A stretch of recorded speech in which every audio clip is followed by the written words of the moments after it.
So op 'n maandagoggend voel dit baie keer asof die vorige week omtrent nie 'n saak maak nie. Alles begin net weer. En miskien voel jy vanoggend asof die lewe net so bietjie te vinnig beweeg. Jy kan dalk nie eens onthou wat jy gister geëet het vir ontbyt nie. Wie van julle kan onthou wat julle Dinsdag of Woensdag laasweek gedoen het? Dit vat 'n rukkie om dit te onthou. Dit is nogal waar dat ons teen 'n paslewe vandag, teen 'n geweldige spoedlewe en vreeslik baie dinge het wat aangaan. Maar dit is belangrik dat ons moet tyd vat om stil te word, rustig te word. Welkom by vandag se gebedsbegeleiding. Vir so 10 minute gaan ons net vir 'n oomblik so bietjie die horlosie ignoreer. En ek weet dit is taamlik ironies en bietjie van 'n paradoks om te sê ons gaan vir 10 minute die horlosie ignoreer. Maar voordat jy begin werk of voordat jy begin jaag na die volgende afspraak of na die volgende plek toe, gee net vir jouself hierdie tyd om net jouself bymekaar te maak. So waar jy is, sonder jouself af, kry vir jou 'n stil plek in die huis of gaan sit in die kar as jy moet in die kar gaan sit vir stilte of iewers in jou kantoor. Vat net 'n oomblik en gee vir jouself hierdie stukkie kos vir die siel. Begin om net diep asem te haal. Jy kan jou oë toemaak as jy kan, as jy nie besig is om te bestuur of iets soos dit nie. Haal diep asem in en uit. Weer diep inasem en uit.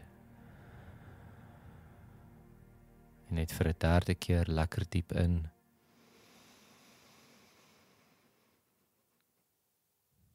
en stadig uit.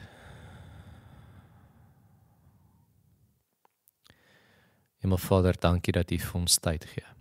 Dat U vir ons genoeg tyd gee ten spyte van hoe gejaagd ons is. Seën hierdie tyd wat ons op sy sit. Spreek in ons harte dit wat U wil hê ons moet hoor te midde die geraas van die lewe. Amen. Jy is welkom om 'n notaboek byderhand te hou.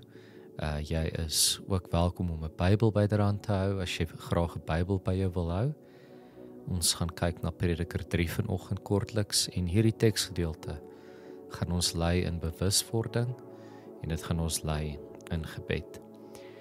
Jy kan ook 'n kers aansteek. Die kers verteenwoordig of die lig van die kers verteenwoordig die teenwoordigheid van God by ons hierso vandag. God is by jou, God is teenwoordig, maar ons is dikwels afwesig. Ons is nie ingestel op God se teenwoordigheid nie. Ons is nie ingestel op sy stem nie. En ons gaan nou doelbewus word van sy teenwoordigheid. Te begin om bewus te word net van waar jy is. Kyk bietjie rondom jou, wat se kleure sien jy alles? Maak 'n lys van al die kleure wat jy kan sien. Dit is vir ons wonderlik om in God se skepping te kan leef. Hy het vir ons kleure gemaak. Hy het vir ons die vermoë gegee om dit te kan sien. En elke kleur lok 'n ander emosie ook by ons, of ons nou bewus is daarvan of nie. Raak dan volgende bewus net van jou liggaam. Jou postuur, hoe jy sit of hoe jy staan of hoe jy lê. Voel waar daar spanning is in jou lyf. Dalk in jou skouers of in jou nek. Ontspan jou skouers. Ontspan jou gesig. Ontspan jou nek. Maak jou bors oop en haal diep asem. Word bewus van jou voete wat geplant is op die grond. Hoe jy konstant in aanraking is met die skepping, sonder dat jy bewus is daarvan. Dink aan die suurstof wat jy inasem. Dit wat God vir ons gegee het om ons in die lewe te hou, die vermoë om net asem te kan haal. is ook 'n geskenk van God. Dink aan wat jy ruik. Wat se reuke is daar in die lug? Miskien ruik jy niks, maar dit is ook oukei. Word bewus van wat jy hoor. Dalk is daar iets wat in die agtergrond drom, een of ander elektroniese toestel of iets. Wat hoor jy alles vanoggend? Dalk 'n voeltjie wat fluit. Wees hier en wees nou teenwoordig. Prediker 3 sê vir alles is daar 'n vasgestelde tyd. Daar is 'n tyd vir elke saak onder die hemel. 'n Tyd om geboorte te gee en 'n tyd om te sterf. 'n Tyd om te plant en 'n tyd om uit te trek wat geplant is. 'n Tyd om 'n lewe te neem en 'n tyd om te genees. 'n Tyd om af te breek en 'n tyd om op te bou. 'n Tyd om te huil en 'n tyd om te lag. 'n Tyd om te rou en 'n tyd om te dans. 'n Tyd om klippe weg te gooi en 'n tyd om klippe bymekaar te maak. 'n Tyd om te omhels en 'n tyd om ver te wees van omhelsing. 'n Tyd om te soek en 'n tyd om te laat wegraak. 'n Tyd om te bewaar en 'n tyd om weg te gooi. 'n Tyd om te skeer en 'n tyd om toe te werk. 'n Tyd om stil te bly en 'n tyd om te praat. 'n Tyd om lief te hê en 'n tyd om te haat. 'n Tyd van oorlog en 'n tyd van vrede. Watter voordeel het die een wat werk van dit waarmee hy hom afsloof? Ek het die taak gesien wat God aan mense gegee het om hulle mee te belas. Alles het hy mooi gemaak op sy tyd. Hy het ook die besef van tydsduur in hulle harte gegee, sonder dat die mens enigstens die werk wat God van begin tot einde doen, kan pyl. Ek het besef dat daar tussen hulle niks beter is nie, as om vreugde te ervaar en die goeie te geniet in die lewe. Ja, elke mens, dat hy eet en drink en die goeie geniet by al sy inspanning, dit is 'n gawe van God. Hierdie gedeelte sê vir ons dat tyd in God se hande is. Ten spyte van hoe besig ons kalenders is, ten spyte van hoe ons rondjaag, ten spyte van die pas wat teen ons beweeg. God bepaal die tyd waarop wat moet gebeur.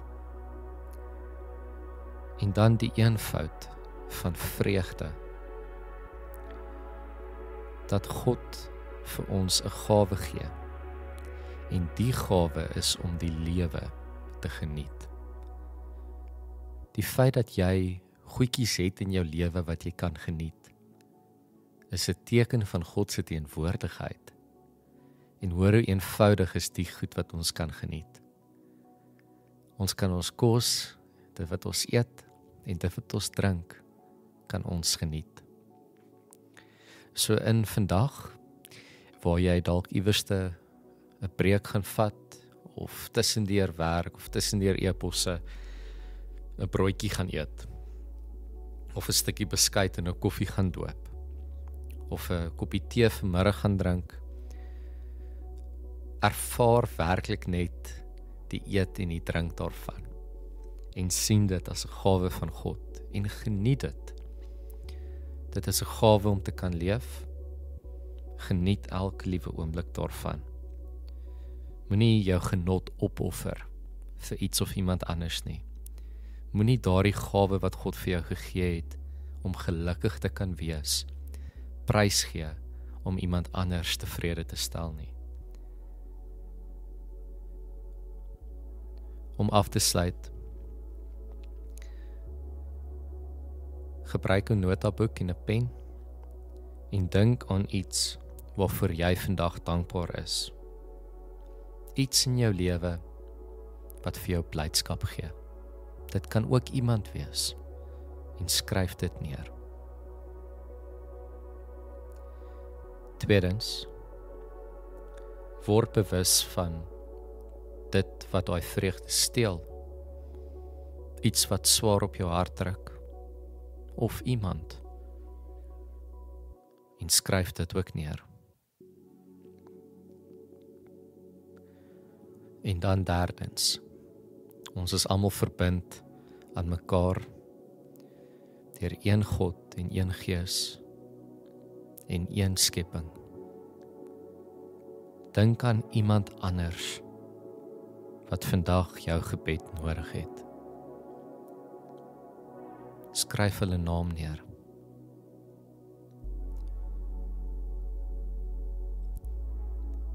Bid vir hierdie mense. Bid vir jouself. En word bewus van God se teenwoordigheid in elke sekond van jou dag. Voordat jy amen sê en net aangaan na die volgende ding toe, gee vir jouself 'n paar minute van stilte. En in hierdie paar minute moenie probeer om jou kop skoon te maak nie, maar probeer om bewus te word van dit wat in jou hart aangaan. Spreuke 4:23 sê, bewaar jou hart meer as enige iets, want daaruit ontspring die lewe. En ons sal bietjie later hierdie week met nog 'n gebedsbegeleiding bietjie oor daardie gedeelte praat en wat dit beteken om uit die hart uit te leef. Maar vir nou, gee vir jouself 2 tot 5 en as jy die tyd het, selfs 10 minute van stil word, bewus word.